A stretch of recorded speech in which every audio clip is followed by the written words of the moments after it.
J'ai donné un peu un début de réponse tout à l'heure, et bon, je vais l'approfondir en fait.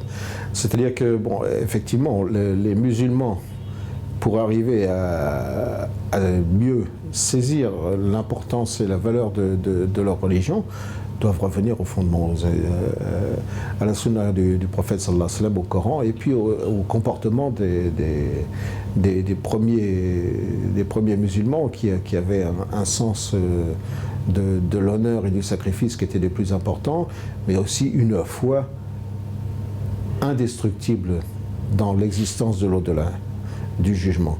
Parce qu'en fin de compte, c'est ce qui les a fait gagner, et c'est ce qui fait à l'heure actuelle que la Turquie est gérée par un homme qui, à mon avis, et de cela à quelques aspects qui sont proches, en fin de compte, si ce n'est du prophète sallallahu alayhi wa sallam, du moins de ses proches compagnons.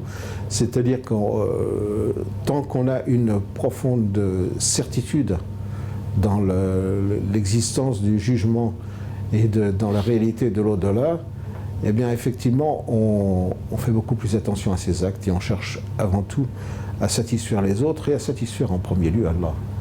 Et comment satisfaire Allah? C'est tout simplement en lui obéissant. Et il y a une chose qui est très importante pour ce qui est des musulmans, c'est qu'il ne faut pas chercher la satisfaction des gens. Il ne faut pas chercher la satisfaction des gens. Pourquoi? Parce que tant qu'on obtient la satisfaction d'Allah, Allah appelle les anges et leur dit « j'aime un tel », donnez l'ordre sur terre que tout le monde l'aime. Et donc il ne faut pas se tromper d'objectif. Il ne faut pas chercher à faire plaisir aux créatures, mais il faut faire plaisir au Créateur. Parce que c'est lui qui a le pouvoir de diriger les cœurs. Et donc automatiquement, c'est lui qui peut donner l'esprit de satisfaction aux humains et non pas l'inverse.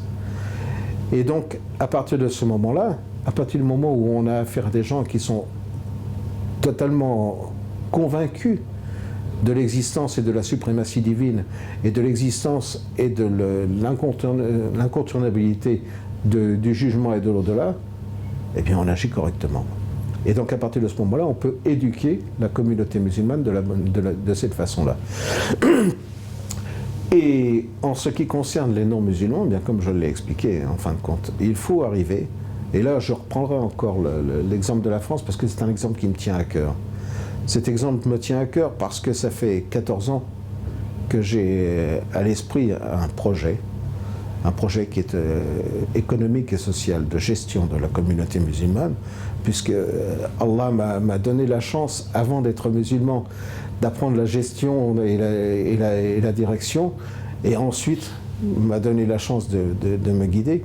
Et donc, fort de ces doubles enseignements que sont à la fois l'aspect professionnel et à la fois l'aspect religieux, je réfléchis depuis 1994 exactement, mais c'est beaucoup plus approfondi depuis que je suis arrivé à Istanbul.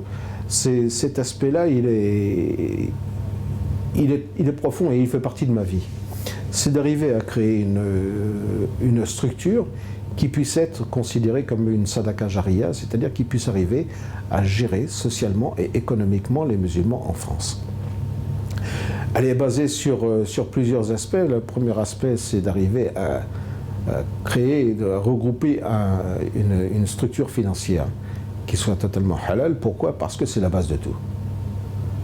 On n'arrivera pas à faire quelque chose qui puisse plaire à Allah en utilisant des fonds qui ne sont pas halal. Et ça a été une des erreurs de partis musulmans et de pays musulmans même. Il y a des pays d'Afrique du Nord qui ont été gérés pendant pas mal de temps par des gens qui touchaient de l'argent, de la prostitution de leurs filles qui étaient envoyées en France.